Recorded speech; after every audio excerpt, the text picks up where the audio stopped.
Welcome to my channel.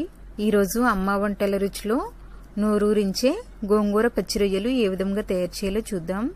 తయారు చేయడానికి కావలసిన పదార్థములు: 2 లేదా 3 సార్లు బాగా కడిగి శుభ్రం చేసుకున్నటువంటి గోంగూర 1 కట్ట, తరిగి పెట్టుకున్న ఉల్లిపాయ పెద్దది 1, తరిగి పెట్టుకున్న పచ్చిమిరపకాయలు 4, క్లీన్ చేసి పెట్టుకున్నటువంటి పచ్చి రొయ్యలు 1/2 కప్పు, ధనియాలు జీలకర్ర పొడి 1 టీ స్పూన్, నూనె 4 టేబుల్ స్పూన్లు, పసుపు 1/2 టీ స్పూన్, కారం 1.5 టేబుల్ స్పూన్, ఉప్పు రుచికి సరిపడినంత.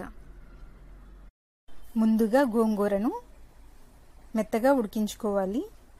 ఇలా మెత్తగా ఉడికించుకున్న తర్వాత స్టవ్ ఆఫ్ చేసుకుని కొంచెం చల్లారిన తర్వాత పప్పు రుబ్బుతో మెత్తగా రుబ్బుకోవాలి.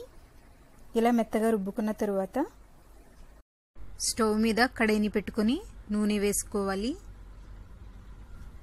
నూనె వేడైన తర్వాత ఉల్లిపాయ ముక్కలు, పచ్చిమిరపకాయ ముక్కలను వేసుకొని వేయించుకోవాలి. ఇవి వేగిన తర్వాత క్లీన్ చేసి పెట్టుకున్నటువంటి పచ్చి రొయ్యలను వేసుకొని మీడియం ఫ్లేమ్లో కలుపుతూ 3 నిమిషాలు వేయించుకోవాలి. ఇవి వేగిన తర్వాత పసుపు, కారం వేసి అంతా బాగా కలుపుకోవాలి. ఇలా కలుపుకున్న తర్వాత కొద్దిగా వాటర్ వేసుకొని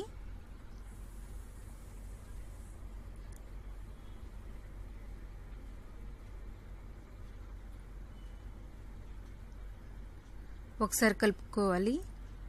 తగినంత ఉప్పు వేసుకొని ఒకసారి కలుపుకుందాం.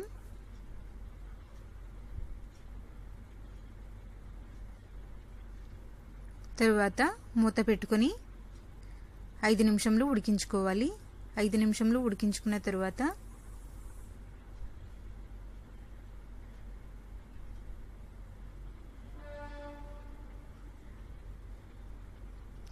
ఉడికించి రుబ్బుకున్నటువంటి గోంగూరను వేసుకోవాలి.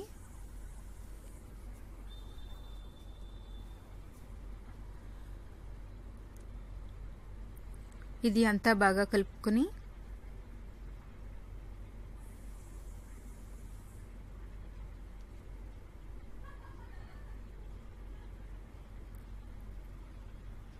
ధనియాలు జీలకర్ర పొడి వేసుకోవాలి. ఒకసారి కలుపుకుందాం. మూత పెట్టుకొని ఇంకొక 5 నిమిషాల పాటు ఉడికించుకోవాలి. 5 నిమిషాలు ఉడికించుకున్న తర్వాత ఇది రెడీ అయ్యింది. స్టవ్ ఆఫ్ చేసుకుని ఒక బౌల్లోకి తీసుకుందాం. ఆంధ్ర స్పెషల్ గోంగూర పచ్చి రొయ్యల కూర రెడీ అయ్యింది. దీనిని రైస్తో తిన్నట్లయితే చాలా టేస్టీగా ఉంటుంది. మీరు కూడా మీ ఇంట్లో తయారు చేసుకుని ఫీడ్బ్యాక్ పంపించండి. ఈ వీడియో మీకు నచ్చినట్లయితే లైక్ చేయండి, షేర్ చేయండి. మరిన్ని వంటల కోసం నా ఛానల్ని సబ్స్క్రైబ్ చేసుకోండి. Thank you for watching.